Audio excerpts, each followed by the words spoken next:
दरभंगा यातायात पुलिस ने अपने ही पुलिस की काटी चालान।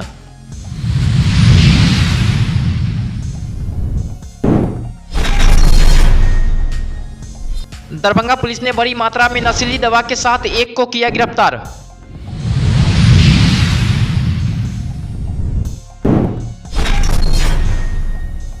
दरभंगा के दोनार गुमती के पास एक अज्ञात ट्रेन से कटकर एक व्यक्ति की हुई मौत। जीआरपी ने सबको अपने कब्जे में लेकर भेजा डीएमसीएच पोस्टमार्टम के लिए।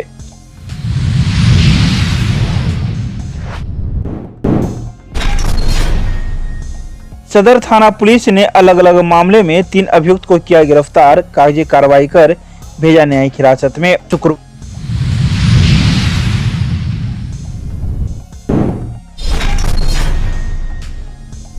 मिथिला विश्वविद्यालय के धरना स्थल पर विश्वविद्यालय से निकाले गए कर्मियों का दूसरे दिन भी रहा धरना प्रदर्शन जारी।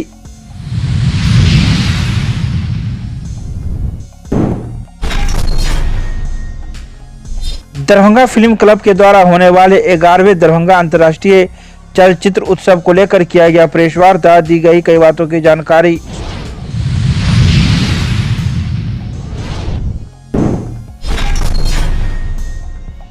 मिथिला विश्वविद्यालय के हिंदी विभाग और विश्वविद्यालय के दर्शन शास्त्र विभाग के संयुक्त तत्वावधान में रविदास जयंती की पूर्व संध्या पर संगोष्ठी सह पुरस्कार समारोह कार्यक्रम का किया गया आयोजन।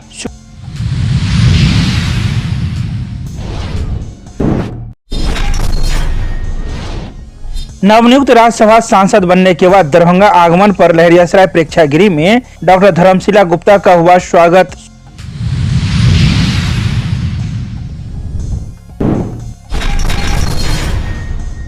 दरभंगा यातायात पुलिस आजकल कड़े तेवर में नजर आ रही है।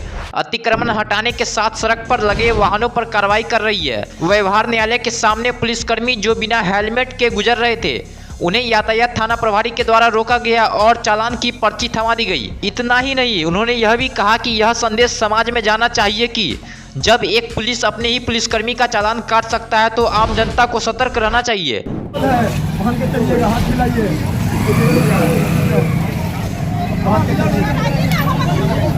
पोलो ग्राउंड में नो पार्किंग, पोलो ग्राउंड में पार्किंग बना हुआ है। 2 व्हीलर का भी 4 व्हीलर का भी लोगों को जागरूक भी कर रहे हैं कि आप अपना अपना गाड़ी को पोलो ग्राउंड में जाके पार्किंग में लगाएं। और यहाँ जो भी यातायात का उल्लंघन कर रहे हैं उनके विरुद्ध कार्रवाई किया जा रहा है, फाइन किया जा रहा है। कितना फाइन कर रहे हैं? हेलमेट का 1000 रुपया है, नो पार्किंग का छोटा वाहन का 500 रुपया है। आप जो गाड़ी लगवा रहे हैं पोलो ग्राउंड में, ये पैसा कहाँ जा रहा है? ये पोलो ग्राउंड के राजस्व कहाँ जा रहा है? ये इसके बारे में मुझे मालूम नहीं है। पहले से पोलो ग्राउंड में पार्किंग बना हुआ है। क्या नाम हुआ सर? मेरा नाम कुमार गौरव। क्या है आप? यातायात थाना अध्यक्ष दरभंगा।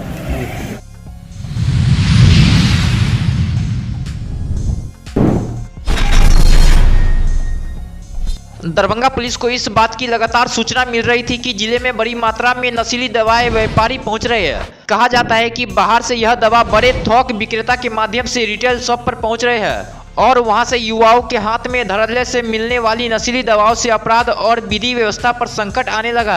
इसी के तहत लहरियासराय थाना प्रभारी ने गुप्त सूचना के आधार पर मोहम्मद समीम नामक एक व्यक्ति को गिरफ्तार किया, जिनके पास से प्रतिबंधित नशीली दवाएं भी बरामद की गई। गिरफ्तारी के समय उनके साथ ड्रग इंस्पेक्टर मौजूद थे। उनसे सवाल पूछा गया कि आखिर ड्रग इंस्पेक्टर की निगरानी के बावजूद भी बड़ी मात्रा में नशीली दवाएं दुकानदार बेच क्यों रहे हैं, उन पर कड़ी कार्रवाई होती क्यों नहीं है। एक वीवो चेक से बरामद हुई है। अनलीगल रूप से मोटरसाइकिल पर इसका ट्रांसपोर्टिंग किया जा रहा था। सभी नार्कोटिक ड्रग है। इसमें प्रोटीन कंटेनिंग 200 बोतल है 100 ml का, प्लाज्मा कैप्सूल है और एनजी टैबलेट है। ये वैसी दवाएं हैं जो बिना डॉक्टर के प्रिस्क्रिप्शन के कंटेन नहीं की जा सकती है। ओवरडोज लेने पर मानव जीवन को खतरा हो सकता है। किस तरह की कार्रवाई की जा रही है इस पर? अभी अभियुक्त को NDPS एक्ट में केस किया जा रहा है, उसको जल्द दिया जाएगा। आगे की कार्रवाई इन्वेस्टिगेट गिरफ्तारी क्या हुई है? गिरफ्तारी है।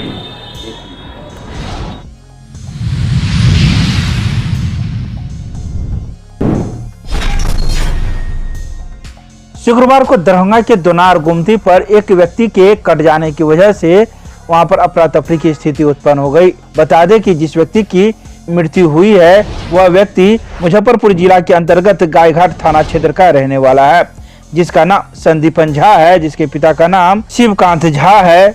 और यह वर्तमान में दरभंगा के बीएमपी 13 में सिपाही के पद पर कार्यरत था। तो वहीं जीआरपी पुलिस ने शव को अपने कब्जे में लेकर डीएमसीएच पोस्टमार्टम के लिए भेज दिया।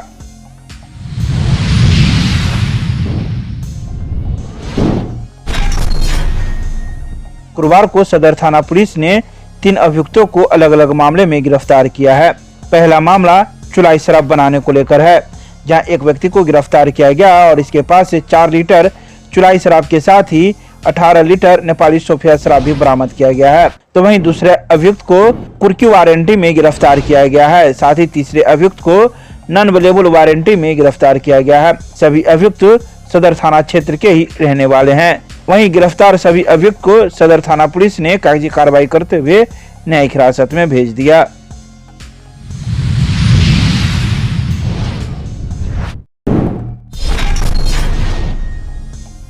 शुक्रवार को भी मिथिला विश्वविद्यालय के धरना स्थल पर विश्वविद्यालय से निकाले गए कर्मियों का धरना प्रदर्शन जारी रहा। ये विश्वविद्यालय के कर्मी कई वर्षों तक विश्वविद्यालय में विभिन्न विभागों के विभिन्न पदों पर अपना कार्य देते आ रहे हैं, लेकिन अचानक बीते वर्ष निवर्तमान कुल सचिव के द्वारा इन्हें निकाल दिया गया, जो अब भूखे मरने की कगार पर हैं।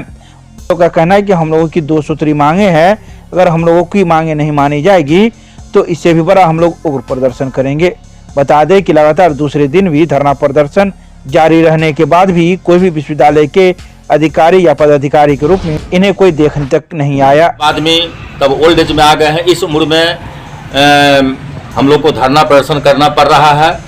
तो अब इस उम्र में किसी को कुछ अगर हो जाता है, कोई बात होता पैसे के अभाव में, किसी के अभाव में, जो पहले भी हम कह चुके हैं, जो आर्टिकल 21 में लिखा हुआ है और सरकार भी कहती है, नीतीश कुमार सरकार और नरेंद्र मोदी की सरकार भी कहती है जो भूखे से कोई नहीं मरेगा। नीतीश कुमार कहते हैं सबको रोजगार दिया जाएगा, विरोधी दल के नेता कहते हैं तेज यादव कि सबको रोजगार दीजिए, और हम लोग को रोजगार मिला हुआ आदमी को रोड पर कोर्ट का आदेश और अभिषद का सब चीज रहने के बाद भी मैं विश्वविद्यालय प्रशासन को ये कहता हूँ जो आखिर मेरे साथ ऐसा क्यों अन्याय हो रहा है, मुझे न्याय मिलना चाहिए। अच्छा, कोई पदाधिकारी आए हैं मिलने? अभी तो कोई मिलने के लिए नहीं आया है, कोई खोज पूछ भी नहीं किए हैं। ऐसा क्यों पता नहीं, अब ये तो मैं नहीं जानता, मैं धरना पर हूँ। उन लोगों का नियत क्या है वो तो अपने मीडिया के माध्यम से पूछे, नियत में क्या वो चाहते हैं हमसे। सरकार की होगी, विद्यालय प्रशासन की होगी और किसकी होगी? किस चीज की जवाबदेही? जो हमको अगर कुछ हो जाता है तो जवाबदेही उनको देना पड़ेगा। सब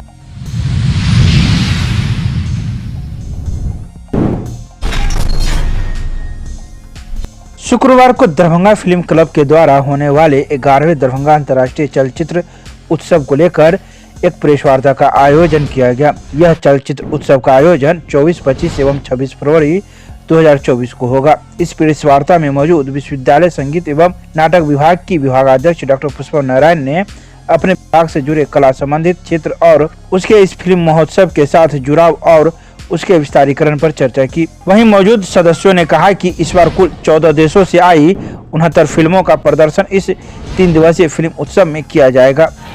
इससे पहले भी दरभंगा में कई बार ये फिल्म फेस्टिवल हुआ। इस विभाग का एक जो इंटरेस्ट है कि यहाँ थिएटर की पढ़ाई होती है, यहाँ के बच्चे बहुत सारी फिल्मों में, बहुत सारे धारावाहिकों में काम करते हैं, बहुत सारे वेबिनार्स में उन्होंने काम किया, बहुत सारे वेब सीरीज़ में उन्होंने काम किया। तो ये हमारे विभाग के लिए बहुत ही आवश्यक था कि हम उनके संयुक्त तत्वावधान में एक फेस्टिवल करें।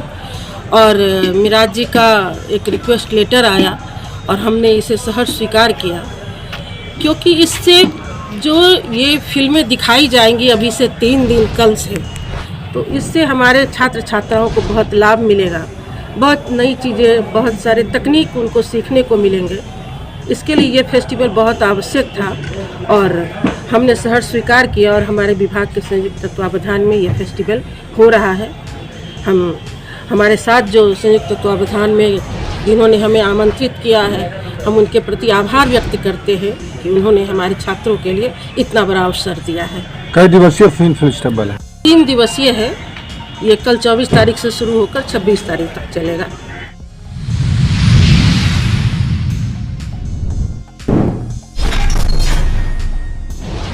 शुक्रवार को मिथिला विश्वविद्यालय के स्नातकोत्तर हिंदी विभाग में हिंदी विभाग और विश्वविद्यालय के दर्शन शास्त्र विभाग के संयुक्त तत्वावधान में रविदास जयंती की पूर्व संध्या पर संगोष्ठी सह पुरस्कार समारोह कार्यक्रम का आयोजन किया गया। संयोजक सह मुख्य अतिथि डॉक्टर ए.के. बच्चन ने इस अवसर पर कहा कि रविदास को संत शिरोमणि यूं ही नहीं कहा गया है, बल्कि वे सच में इस सम्मान के हकदार थे।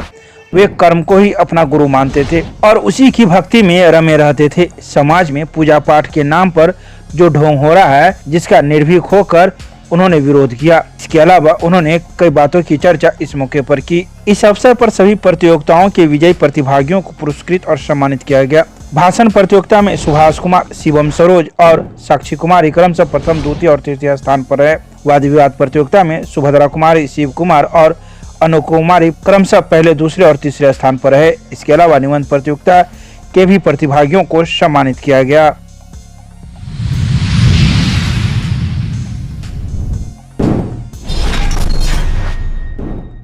शुक्रवार को नवनियुक्त राज्यसभा सांसद डॉक्टर धर्मशिला गुप्ता का दरभंगा के लहरियासराय के प्रेक्षागृह में स्वागत किया गया। इस अवसर पर नवनियुक्त सांसद डॉक्टर धर्मशिला गुप्ता ने कहा कि हम लोगों को याद रखना है कि लाखों देवतुल्य कार्यकर्ताओं की वजह से हमें यह अवसर मिला है। इसलिए हम आप सभी देवतुल्य कार्यकर्ताओं को निवेदन कर रहे हैं कि अपने भीतर का कार्यकर्ता हमेशा जिंदा रखे। इस मौके पर दरभंगा के सांसद गोपाल जी ठाकुर, नगर विधायक संजय सरावगी, विधान पार्षद सदस्य हरीश सहनी, जिलाध्यक्ष जीव सहनी, अर्जुन सहनी, अंकुर गुप्ता, आदित्य नारायण, मीना झा, संजीव शाह, संतोष पोदार सहित कई अन्य कार्यकर्तागण मौजूद थे, जिन्होंने अपने अपने विचार इस मौके पर रखे।